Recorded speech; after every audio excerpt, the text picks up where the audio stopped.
Bonjour à tous, on se retrouve pour une nouvelle position sur une combinaison si on veut, c'est plutôt une concrétisation de position, puisque ici les noirs ont clairement une position gagnante avec un pion d'avance, une position dominante avec les trois pièces lourdes sur la colonne et un pion passé qui protège en plus la tour. La structure des pions blancs est fixée complètement, elle est bloquée, elle est même très affaiblie, puisque il y a des pions doublés ici et arriérés, pion C2 et C3, et un pion isolé en A4. Voilà, ici on va simplement chercher une concrétisation pour finir la partie tout de suite. Tous les coups sont bons pour les noirs, bien sûr. On va pas perdre d'avantage, ni même perdre une position gagnante, à moins peut-être de mettre la dame en prise éventuellement. Évidemment, il ne faut pas prendre le pion en C2 par exemple avec la tour, parce que on perdrait la dame derrière.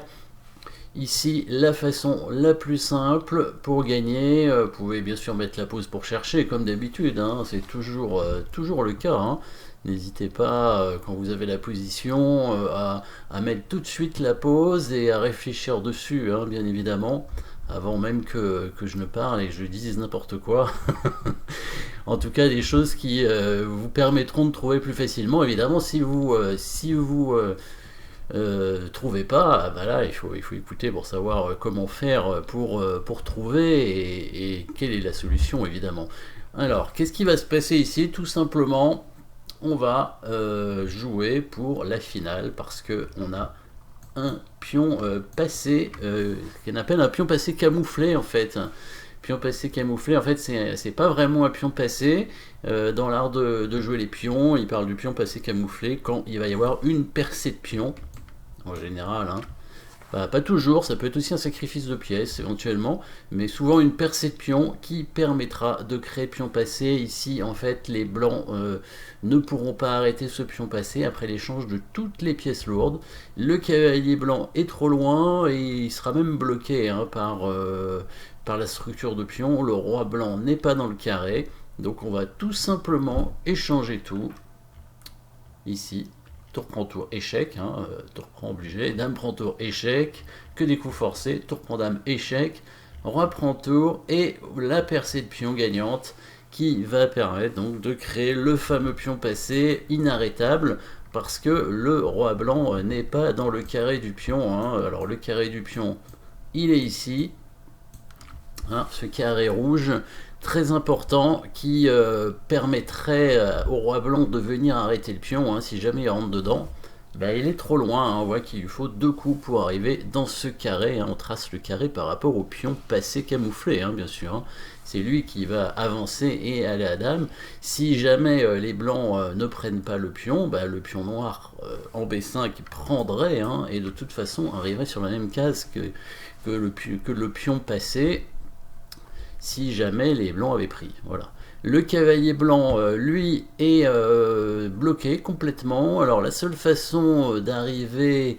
Alors il ne peut pas contrôler la case de promotion, ça c'est impossible. Il n'y a aucune case disponible à cause du pion C2 qui bloque. Évidemment le pion noir en B3 qui bloque, en C4 pardon, qui bloque la case en B3.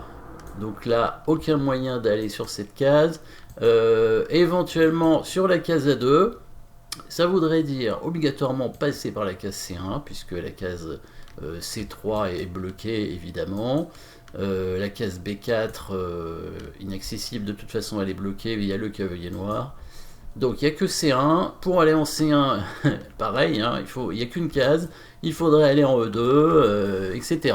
Pour aller en E2, c'est pareil, il faudra aller en G3. Donc vous voyez le trajet pour arriver, alors évidemment il faut calculer, mais le cavalier blanc arrive trop tard sur le pion. Il lui faut 1, 2, 3, 4 coups pour aller en C1. Le pion noir, il lui faut que 3 coups pour aller en A2. C'est trop tard, on vérifie, mais cavalier F1, pion prend A4, cavalier C3, G3, A3, cavalier E2, voilà.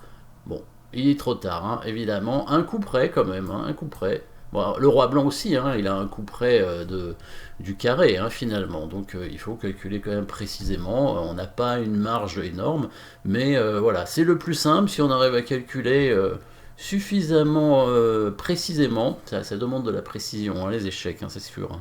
Ouais. Alors évidemment, si le pion prend, on laisse le cavalier en prise. Hein. On fait dame. Hein. On fait dame. Le cavalier n'a plus d'importance puisqu'on va faire une dame et la dame va prendre tous les pions blancs, hein, évidemment. Voilà, petite concrétisation ici dans cette partie. Tous les coups étaient bons pour les noirs, hein, mais c'était le plus simple, c'est ce qui permettait vraiment de finir la partie. Après le coup B5, évidemment, l'adversaire, enfin le joueur avec les blancs, a abandonné. Voilà.